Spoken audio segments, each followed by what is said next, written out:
তো আজকে একটি বিষয় আমরা কথা বলবো আগে, যে ডিম নিয়ে আমরা ইদানিং দেখছি অনেকেরই খুব কনফিউশন যে কুসুম খাবে কিনা বা আদৌ খাবে কিনা, বা ডিম খেলে নাকি হার্ট অ্যাটাক হয়, ডিম খেলে নাকি প্রেশার বাড়ে।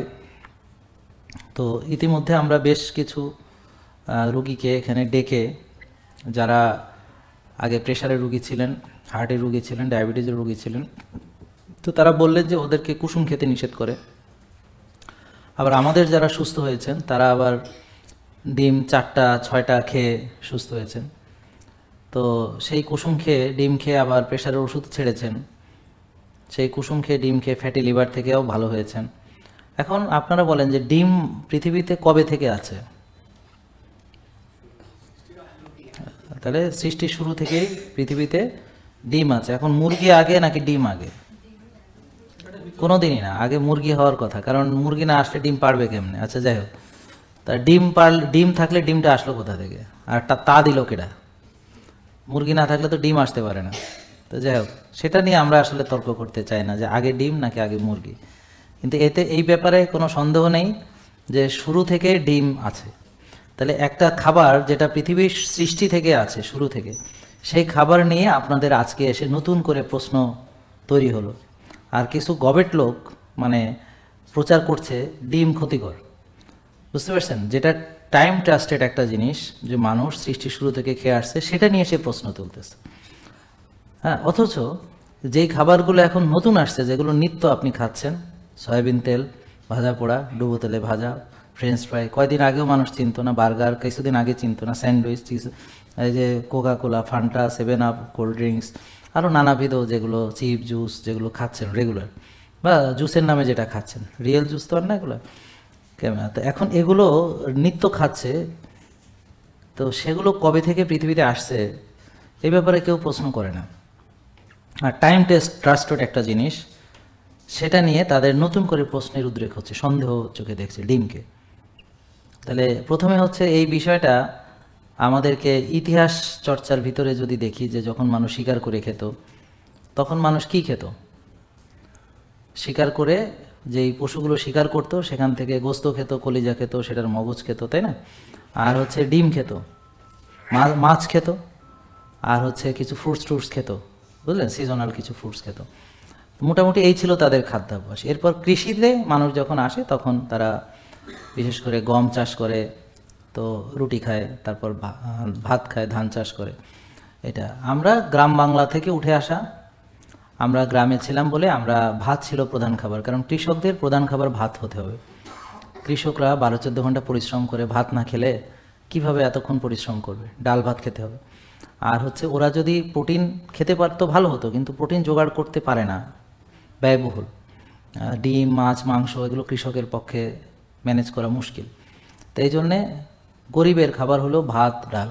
ধরেন আপনি যদি ইট ভাঙেন, মাটি কাটেন, ঠেলা চালান, ঠেলা গাড়ি ঠেলেন, বা পেডেল মেরে রিক্সা ভ্যান চালান, তাহলে আপনাকে একটা সস্তা শক্তির দরকার।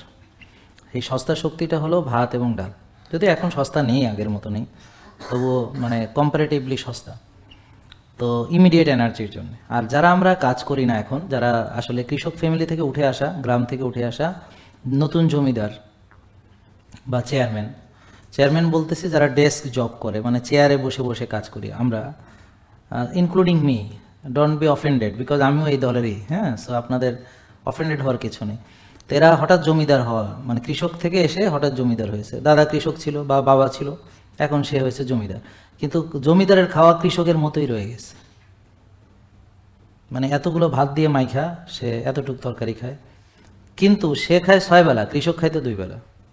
সে কিছু করে না, কিন্তু খায় বেশি। এর পাশাপাশি সে আরও অনেক খাবার খায় যেটা মানুষ আগে কোনোদিন চিনত না, বার্গার, স্যান্ডউইচ, হ্যাঁ, তারপর হচ্ছে আরও নিত্য নতুন ফাস্ট ফুড, প্রসেসড ফুড। আমরা গ্রামের মানুষ সরিষার তেল খেয়ে বড় হয়েছে, এখন সয়াবিন তেল।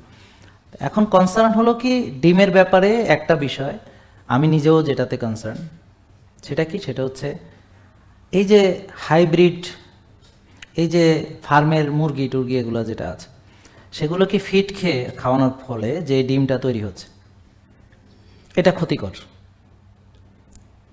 এটা বেশি না, এটা খাওয়াই উচিত না, এটা আমার মতে।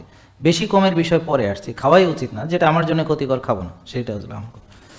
এখন এটা যদি আপনি সয়াবিন তেলে ভেজে খান, আর সঙ্গে যদি সেই জেনেটিক্যাল মডিফাইড আটা বা গম, সেখান থেকে আপনি ওই গ্লুটেন জাতীয় খাবার অর্থাৎ রুটি সেটার সঙ্গে খান, সঙ্গে যদি আলু ভাজি সাথে সয়াবিন তেল দিয়ে খান, এবং তারপর যদি দুধ চিনি দিয়ে চা খান, তাহলে তো অবশ্যই এটা ক্ষতি।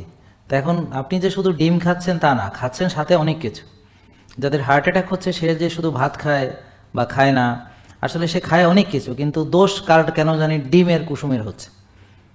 তাহলে আমরা কেন কুসুমের দোষ, এটা নিয়ে একটা সিনেমা হতে পারে, কুসুমের অপরাধ। যে কুসুমের কি অপরাধ, মানে তাকে আপনারা ফাঁসিতে দিলেন, তো যে লোকের হার্ট অ্যাটাক হচ্ছে সে কি শুধু কুসুম খায়? আর যারা কুসুম বাদ দিয়ে এখন হার্টের চিকিৎসা করছে তার কি আবার অ্যাটাক হচ্ছে না? সে কি আবার ফার্দার আবার আরেকটা অ্যাটাক হচ্ছে না? বা কুসুম বাদ দিয়ে কি সে প্রেশারের ওষুধ ছাড়তে পারতেছে? বা ডিম না খেয়ে কি সে হার্টের অসুখ থেকে ভালো হয়ে যাচ্ছে? এরকম যখন প্রশ্ন আপনি করবেন নিজেকে, উত্তরটা আপনার কাছে সহজ মনে হবে, বুঝছেন?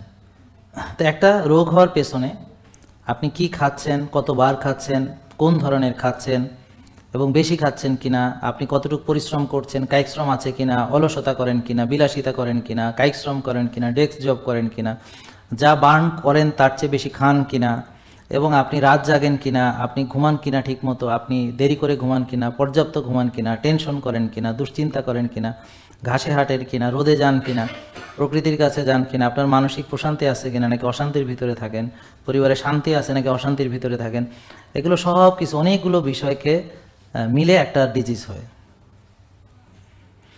এখানে কুসুম খেলে হয়, এটা কেমন একটা ইয়ে হয়ে গেল না?